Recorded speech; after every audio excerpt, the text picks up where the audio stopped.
नमस्कार दोस्तों, स्वागत है आप सभी का आपके अपने चैनल नॉलेज ट्वीट्स पर। तो ये जो वीडियो है ये मेंस आंसर राइटिंग प्रोग्राम जो चल रहा है हमारे चैनल पे।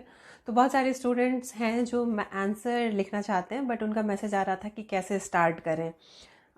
मतलब सेफ जोन में है, प्रीलिम्स का जो मार्क्स आ रहा है वो सेफ जोन में है, बट उनको स्टार्ट नहीं, मतलब समझ में नहीं आ रहा है कि कैसे स्टार्ट करना है, लिखना कहाँ से है। मतलब क्वेश्चन ऐसे ही आते रहता है कि क्या लिखना है, कहाँ से लिखना है, कैसे लिखना है। ठीक है, तो बहुत यहाँ पे कुछ इम्पॉर्टेंट टिप्स और हैक्स या फिर टेक्निक्स कह सकते हैं। ये I've written these all few points I have written, and I think this will help you to write, like to begin. जो आप लोग से मतलब स्टार्ट नहीं कर पा रहे हैं, एक बार स्टार्ट करने लगेंगे कर लीजिएगा और एक बार पता चल जाएगा। लाइक पता तो है सभी को कि प्रीलिम्स में बहुत मार्क्स लाके कुछ नहीं होने वाला है जब तक आप मेंस में बहुत अच्छा मार्क्स नहीं लाए। तो पता तो सबको है मेंस का importance, but still answer writing को प्रोक्रेस्टिनेट करते रहते हैं आप लोग। तो अभी वाला जो ये वीडियो है ये इसी चीज़ को डेडिकेटेड है, बीपीएससी में मेंस आंसर राइटिंग कैसे करना है। तो स्टार्ट करने के लिए, स्टार्ट जो करना चाहते हैं, नोवाइस पीपल जो हैं जिनका फर्स्ट अटेम्प्ट है या फिर आज तक कभी नहीं लिखे हैं आंसर, उन लोगों के लिए ये बहुत, जो एक्सपर्ट लोग हैं उनको नहीं हेल्प करेगा, बट जो लोग स्टार्ट करना चाहते हैं और नहीं किए उन लोग के लिए। ठीक है, तो ये वीडियो हम उन्हीं लोग को मतलब उन्हीं लोग के लिए बना रहे हैं जो लोग अभी तक नहीं लिखे हैं, लिखना चाह रहे हैं लेकिन लिख नहीं पा रहे हैं, कैसे स्टार्ट करना है नहीं पता। ठीक है, तो सबसे पहले तो क्या होता है कि देखिए, सबको पता है ये जो एग्जामिनेशन है, पीसीएस का कोई भी एग्जामिनेशन, प्रीलिम्स जो एमसीक्यू बेस्ड होता है उससे तो सिलेक्शन नहीं होगा किसी भी स्टेट में, बीपीएससी हो या जेपीएससी हो या यूपीपीसीएस हो या मेन यूपीएससी ही हो। हर जगह प्रीलिम्स स्टेज में आपको एमसीक्यू रहेगा, कुछ जगह पे मेंस में भी कुछ एक पेपर रहेंगे एमसीक्यू बेस्ड, बट टोटली नहीं रहेगा। आंसर राइटिंग जो स्किल है वो आपको चाहिए ही चाहिए। मतलब आपको पता है कि बिना आंसर राइटिंग के तो कुछ नहीं होगा। ठीक है, जैसे कि 150 मार्क्स का बीपीएससी का प्रीलिम्स होता है, तो आप उसमें 140 ले आए, 145 ले आए, फिर भी उस ऐसा तो है नहीं कि मेंस में आपको हेल्प मिल जाएगा, थोड़ा सा मार्क्स एज दे देगा। तो लिखना है आपको, ये तो फॉर श्योर है कि आपको लिखना ही है। ठीक है, और अब ये भी है, जब आप बीपीएससी के लिए आंसर लिखेंगे तो यहाँ पे एक क्वेश्चन 38 मार्क्स कैरी करता है। दैट मीन्स कि आप किसी भी टॉपिक का जो नॉलेज आपको रखना है वो आपको कंप्लीट नॉलेज रखना है। जो भी 6 फंडामेंटल्स हैं ना, who, what, where, why, how, ये सब जितना भी है, आपको किसी भी टॉपिक का आपको पता होना चाहिए। ठीक है, तभी आप लिख सकते हैं। तो ये चीज़ को मान के चलिए कि आपको आंसर तो लिखना ही है, तो ठीक है, अब प्लेज लीजिए, जैसे जो भी नए लोग हैं यहाँ पे उन लोगों के लिए, कि आप एक तरीके से प्लेज ले लीजिए कि हमको लिखना ही है, चाहे कुछ हो जाए, लाइट रहे नहीं रहे, दिवाली है, दशहरा है, कुछ है, घर पे बहुत सारे लोग आ गए और दिन भर हम काम ही कर रहे थे, दिन भर मार्केट चले गए, लेकिन फिर भी हमको 15 मिनट 20 मिनट निकाल के कुछ लिख लेना है। ज़रूरी नहीं है कि ये इंपॉर्टेंट ही कुछ आपको लिखना है, कुछ भी लिख लेना है। ठीक है, तो बीपीएससी के लिए अगर प्रैक्टिस कर रहे हैं तो वहाँ पे 38 मार्क्स है, तो आपको 300 से 400 वर्ड किसी एक मतलब आंसर में लिखना है। ठीक है, तो आप ये तो कर लीजिए, मतलब 2-3 क्वेश्चन। देखिए, बीपीएससी के एग्जामिनेशन में आपको बहुत सारे क्वेश्चन एक दिन में लिखना होगा, लेकिन क्योंकि आप अभी स्टार्ट कर रहे हैं, आपको लिखना नहीं समझ में आ रहा है या फिर अभी प्रैक्टिस नहीं हुआ है, तो उतना कुछ नहीं लिख पा रहे हैं, तो क्या करना है आपको, बस एक प्लेज ले लेना है कि 300-400 वर्ड तो हम कुछ लिख ही लेंगे, क्योंकि न्यूज़पेपर में भी बहुत कुछ पढ़ रहे हैं, सब मिला उला के हम 300-400 वर्ड लिख लेंगे। ठीक है, डायरेक्ट अगर फ्रेम नहीं कर पा रहे हैं तो कुछ तो लिखेंगे, ये चीज़ आपको बना लेना है। ठीक है, इनिशियली हम बुरा ही लिखेंगे, नहीं कुछ टू द पॉइंट लिखेंगे, लेकिन लिखेंगे। ठीक है, जब आप ये मतलब आप जब ये सोच लीजिएगा कि हाँ हमको लिखना ही है आंसर, तो आप ये भी मान के चलिए कि जो डे 1 होगा आपका, वो हो सकता है आप कुछ भी लिख दिए हों। ठीक है, आप जब मतलब कुछ क्वेश्चन लेके, जैसे कि ठीक है, कोविड-19 और इसका इम्पैक्ट बिहार पे क्या था, ठीक है, मान के चलिए कि ये क्वेश्चन है। तो पहले बार जब आप लिखेंगे तो ऐसा नहीं है कि एकदम आपको समझ में आ गया कि क्या क्या पॉइंट डालना है, किस तरीके से प्रेजेंट करना है, क्या टाइप का उसमें फ्लो चार्ट बनेगा, या फिर किस तरीके का डायग्रामेटिक रिप्रेजेंटेशन डालना है, या क्या फैक्ट डालना है, क्या रिपोर्ट के फाइंडिंग्स डालने हैं, ये सब नहीं आपको पता चलेगा। स्टिल आपके दिमाग में तो कुछ होगा, बिहार में रह रहे हैं हम लोग और देख रहे हैं कि कोविड की वजह से क्या क्या परेशानियां आई हैं। ठीक है, मतलब जो थोड़ा सा अवेयर सिटीजन है उसको तो पता है। तो कुछ तो आप लिखिएगा। उसके बाद आप जब रिव्यू उसको करवाइएगा तो आपको पता चलेगा ठीक है ये वाला चीज़ मिसिंग था, ये वाला चीज़ एक्स्ट्रा था, ठीक है। तो इसके बाद आपको जब डे 1 से डे 2 में आप जाइएगा तो एटलीस्ट आपको कुछ चीज़ों का आइडिया रहेगा कि ये लिमिटेशंस है आपके, ये आपके बाउंड्रीज हैं और आपको इसमें लिखना है, ठीक है। तो पहला पॉइंट आपके लिए सबसे इंपॉर्टेंट यही है कि आपको एक प्लेज ले लेना है कि 300-400 वर्ड लिखेंगे। और ये हम नहीं मतलब अपने मन में रहेगा ये चीज़ कि अच्छा नहीं भी होगा तो भी हम लिखेंगे, ठीक है। बहुत बुरा हो रहा है, जो रिव्यू कर रहा है वो बोल रहा है क्या लिख दिए, एकदम तुमको तो समझ में नहीं आ रहा है, तुम ग्रेजुएट हो तो तुमको बीपीएससी के लिए आंसर लिखना है, लेकिन ऐसे फालतू आंसर लिख रहे हो। फिर भी लिखना है, ठीक है, रुकना नहीं है, मतलब लिखना है, लिखना तो है ही। अब इम्प्रूव बाद में करेंगे लेकिन लिखेंगे, ठीक है। फिर क्या है कि जब आप एक बार ये बना लिए कि हाँ अब लिखना है तो कैसे लिखना है ये भी समझ लेते हैं। तो जब हम लोग लिखेंगे किसी भी क्वेश्चन का, देखिए कुछ तो इंस्ट्रक्शंस आपके नोटबुक में रहेगा ही कि ब्लैक पेन यूज़ करना है या फिर किस तरीके का, जो वो सब कुछ आपके नोटबुक में रहेगा। हर एग्जाम में अलग अलग रहता है लेकिन नोटबुक में रहता है फ्रंट पेज में ही, तो वो आपको फॉलो करना ही है। उसके बाद क्या है, जैसे कि वो तो बाद में एग्जामिनेशन के टाइम का, अभी जो आंसर राइटिंग में अगर आप आंसर लिख रहे हैं तो सबसे पहले तो हमको क्या करना है कि क्वेश्चन जो सामने आता है, ठीक है, जैसे क्वेश्चन जैसे अभी हम बोल रहे थे कि कोविड-19 और इसका इम्पैक्ट है बिहार पे, ठीक है। तो इसको ऐसे भी पूछेगा कि कोविड-19 जो था एक पैंडेमिक था जिसको WHO ने पैंडेमिक घोषणा की, मतलब डिक्लेयर किया था, और कोविड-19 के वजह से इंडिया में ये चीज़ें हो गई, ठीक है। ऐसा बड़ा सा एक स्टेटमेंट रहेगा। यूपीएससी में ऐसा होता है जनरली, हो सकता है बिहार में भी ऐसे आ जाए। तो 2-3 स्टेटमेंट आपको, कोविड ऐसा था तो कोविड पैंडेमिक डिक्लेयर हो गया, WHO ने ऐसा बोल दिया, ये सब ऐसे ऐसे रहेगा। उसके बाद रहेगा कि व्हाट इज़ कोविड-19 and what are the impacts, what are the impacts of कोविड-19 ऑन बिहार। तो अब यहाँ पे क्या करना है, वो जो एक स्टेटमेंट दे दिया कि COVID has been declared pandemic by WHO, that is not important for you. अब जब क्वेश्चन का आप आंसर लिखेंगे तो आपको सीधे सीधे अपना कीवर्ड्स ढूंढ लेना है, व्हाट इज़ कोविड-19, तो वहाँ पे आप अंडरलाइन करके रख लीजिए कि व्हाट इज़ कोविड-19 ही लिखना है, ठीक है। बहुत बड़ा सा भूमिका नहीं मानना है कि इन्फेक्शियस डिजीज़ होता है तो ये डिजीज़ वायरस के थ्रू फैलता है, ये सब नहीं लिखना है, ठीक है। कोविड-19, व्हाट इज़ कोविड-19 जब पूछेगा तब हम वहाँ पे कॉजेटिव एजेंट उसका जो होता है वो लिख देंगे, बट ऐसे नहीं लिखेंगे कि एकदम स्टार्ट से चले गए वायरस क्या होता है, ऐसे मतलब पूरा लिख रहे हैं, भूमिका नहीं बनाना। कोविड-19, व्हाट इज़ कोविड-19 पूछ रहा है तो व्हाट इज़ कोविड-19 ही लिखना है, ठीक है। उसके बाद जो भी what are the impacts of कोविड-19, तो वहाँ पे भी what are the impacts of कोविड-19, ये नहीं कि आप किसी स्टेट में कुछ हो रहा है, ठीक है। बिहार में, इन बिहार बोला है ना, तो बिहार में ही आप बिहार में अब जब लिखने आएंगे तो आपको बहुत सारा सेक्टर पता चलेगा कि हेल्थ सेक्टर पे क्या था इसका इम्पैक्ट, फिर जो एग्रीकल्चर सेक्टर है हमारा उस पर क्या था इम्पैक्ट, एजुकेशन पे क्या इम्पैक्ट था, ठीक है।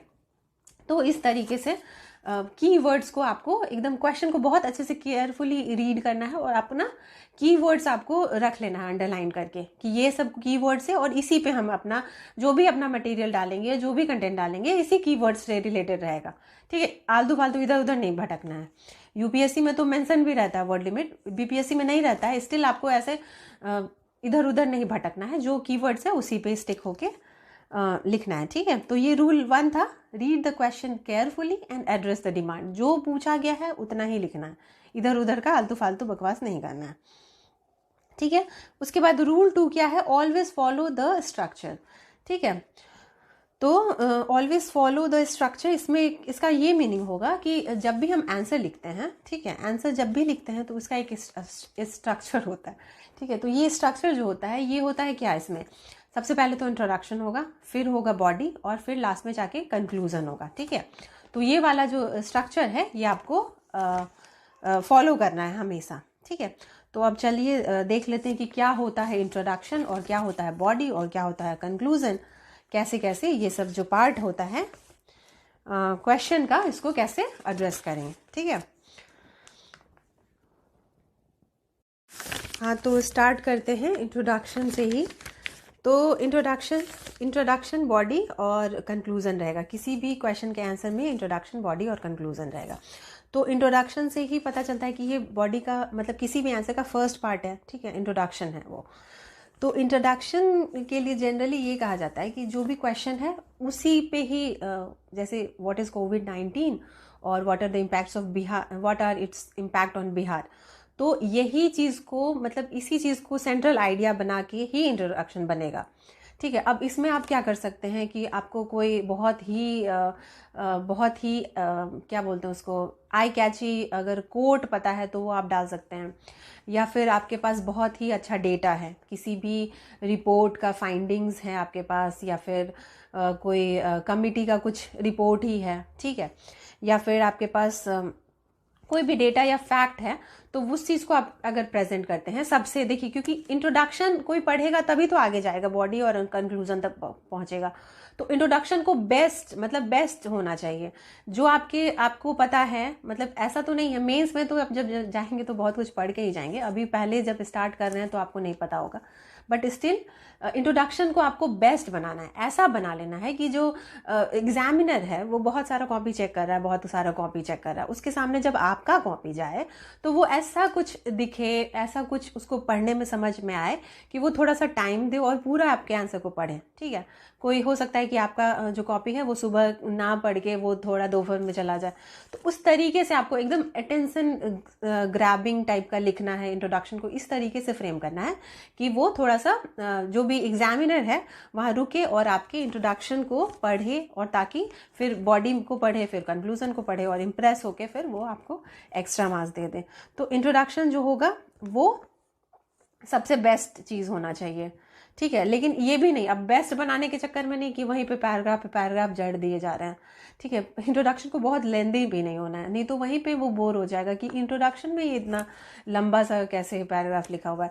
तो इंट्रोडक्शन को हमेशा स्मॉल पैराग्राफ ही होना है, छोटा ही पैराग्राफ होगा वो, और लेकिन वो सेंट्रल आइडिया दे देगा आपके आंसर में, आगे चल के क्या होने वाला है वो आइडिया वहाँ पे प्रेजेंटेड होना चाहिए इंट्रोडक्शन में। ठीक है, और डेटा अगर रहता है, ठीक है, किसी रिपोर्ट का नाम नीति आयोग का रिपोर्ट है, या फिर कोई भी रिपोर्ट है, अच्छा कमेटी का कोई रिपोर्ट है, तो वो चीज़ आप मेंशन कर दीजिएगा, तो वहीं पे पता चल जाएगा एग्जामिनर को कि ये तो मतलब ये पढ़ लिख के आया है, बहुत अच्छे से टाइम दिया है इस टॉपिक पर्टिकुलर टॉपिक पे, तो वो वहाँ पे अटेंशन आपके आंसर पे देगा। ठीक है, और अच्छी तरीके से एक इंप्रेशन बन जाएगा, फिर चेक करेगा, तो वहाँ पे आपको एक्स्ट्रा मार्क्स मिल सकता है। तो इंट्रोडक्शन को बेस्ट बनाने की कोशिश कीजिएगा, ज़्यादा से ज़्यादा कोशिश कीजिएगा कि यहाँ पे डेटा, कोई डेटा बनाए आप, मतलब डेटा प्रेजेंट करें, या फिर किसी भी रिपोर्ट का फाइंडिंग्स जो है ये सब आप दे सकें।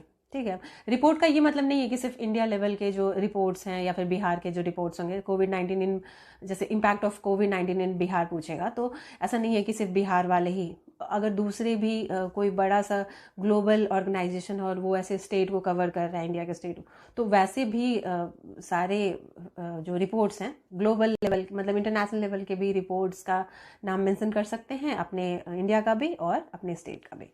तो ये सब अगर मेंशन कर देंगे तो वहाँ पे introduction will stand out and it will give you edge over other students. ठीक है, फिर आता है, इंट्रोडक्शन हो गया, बेस्ट होना है, अब आता है बॉडी।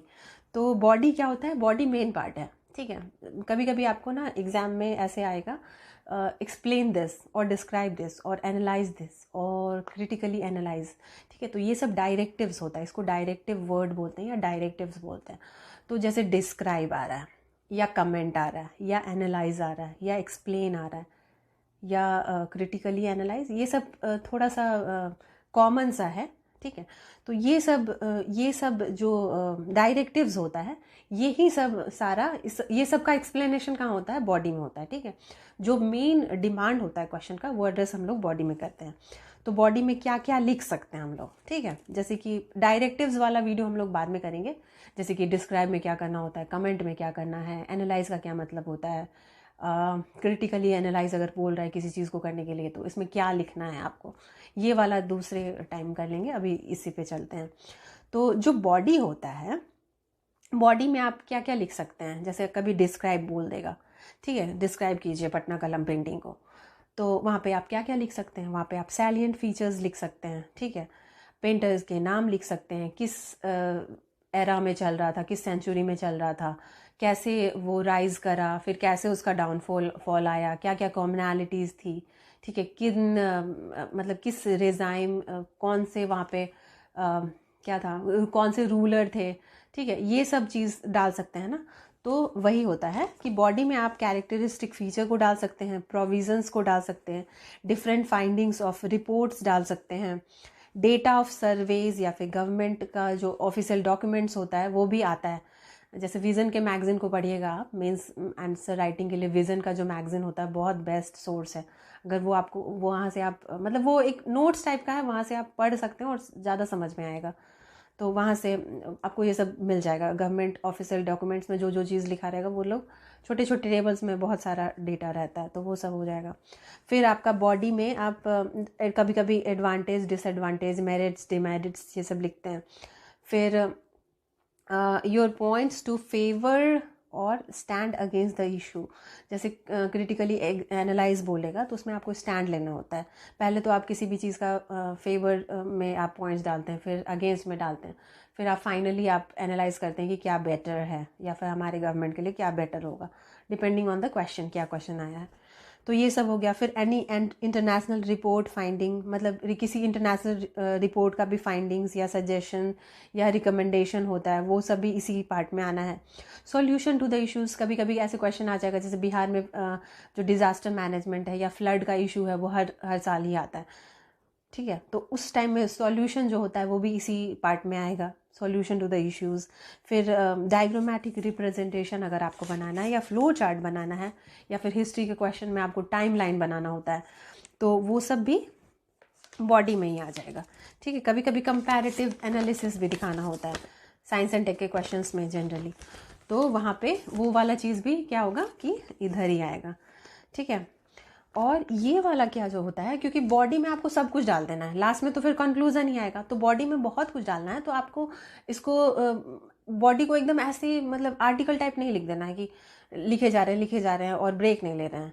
छोटा छोटा पैराग्राफ, कनेक्टिविटी होना चाहिए, ये पैराग्राफ नेक्स्ट पैराग्राफ से कनेक्टेड है, मतलब आर्टिकुलेटेड मैनर में आपके आंसर होने चाहिए कि अभी ए पे थे और फिर बी पे जाना है, सी पे जाना है, ऐसे ये नहीं कि ए से पी, पी से जेड ऐसे करके घूम रहे हैं। जैसे एक सीक्वेंस होता है अल्फ़ाबेटिकल ऑर्डर्स, वैसे ही आपका आंसर में भी कनेक्टिविटी होनी चाहिए, एक पैराग्राफ से दूसरे पैराग्राफ पे जा रहे हैं और डिस्क्राइब भी करते जा रहे हैं, मतलब आप अपने क्वेश्चन को भी एड्रेस कर रहे हैं, क्वेश्चन के डिमांड को भी एड्रेस कर रहे हैं, प्लस कनेक्टिविटी भी बना के रख रहे हैं और डिफरेंट डायमेंशंस को भी प्रेजेंट कर रहे हैं।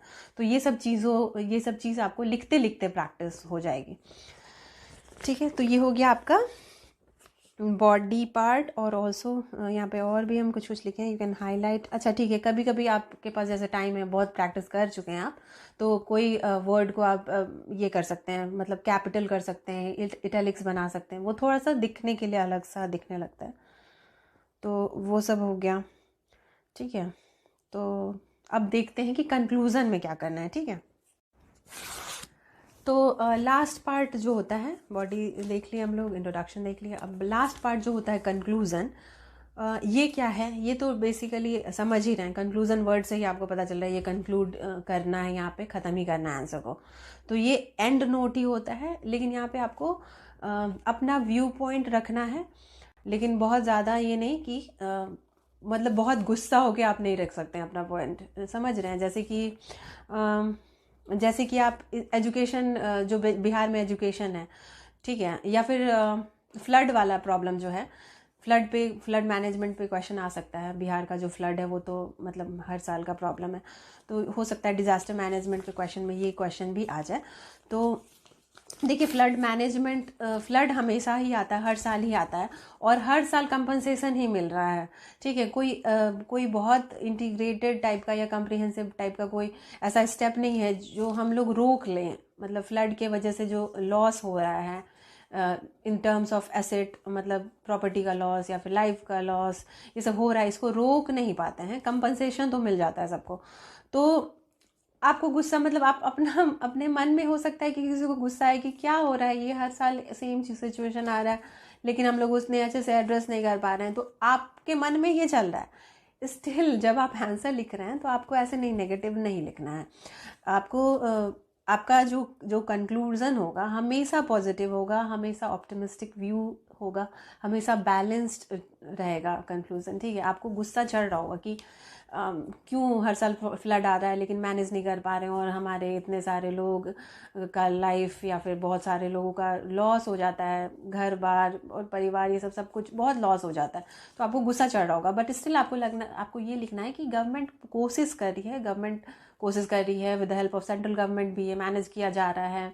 और हम लोग अपना जो डिफेंस, ये डिज़ास्टर का जो रिस्पांस फोर्स का जो टास्क है उसको भी हम लोग अच्छे से ट्रेनिंग दे रहे हैं, और अच्छे से सब कुछ हो रहा है, और हम लोगों को और अच्छा करना है इसको, ठीक है। और अच्छे से मतलब टेक्नोलॉजी के हेल्प से या फिर अच्छा ट्रेनिंग दे के और हम लोग को इसको सुधारना है।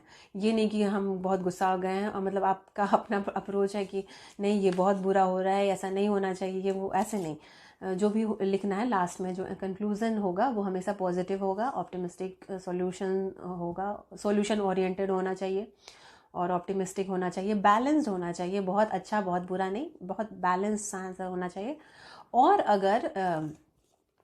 अगर आपको कॉन्स्टिट्यूशनल प्रोविजंस अगर मिल जाता है, जैसे कि डीपीएसपी है, ठीक है ना, वेलफेयर स्टेट है, तो डीपीएसपी से अगर आप जोड़ देते हैं या फिर फंडामेंटल ड्यूटी से जोड़ देते हैं, या फिर जो हमारे कॉन्स्टिट्यूशन में फंडामेंटल राइट है, राइट टू लाइफ है ना, तो इस सब चीज़ों से अगर आप इन सब चीज़ों से जोड़ देते हैं अपने आंसर का कंक्लूज़न, तो फिर वहाँ पे वो स्टैंड आउट करेगा कि हाँ इसको इतना समझ है कि मतलब ये एक अलग एंगल दे रहा है ना आपके आंसर को कि ठीक है फ्लड भी चल रहा है लेकिन ये गवर्नमेंट की जिम्मेदारी है, या फिर हमारे सिटीज़न की अपनी जिम्मेदारी भी है कुछ, कैसे एक्टिव रहना है डिज़ास्टर के टाइम में, ये सब, या फिर सेंट्रल गवर्नमेंट भी, तो ये सब कॉन्स्टिट्यूशन में प्रोविज़न में है हमारे, और सेंट्रल गवर्नमेंट है या फिर स्टेट गवर्नमेंट है, वो सब इस चीज़ को लेके पार्टिसिपेटरी वे में चल रहा है, ऐसे अप्रोच वाइज आप लिख देंगे तो फिर वो बहुत बैलेंस्ड हो जाएगा। मतलब इस चीज़ को एज अ फॉर्मूला आप ले सकते हैं कि हाँ इसको कहीं ना कहीं कनेक्ट कर देना है कॉन्स्टिट्यूशन से,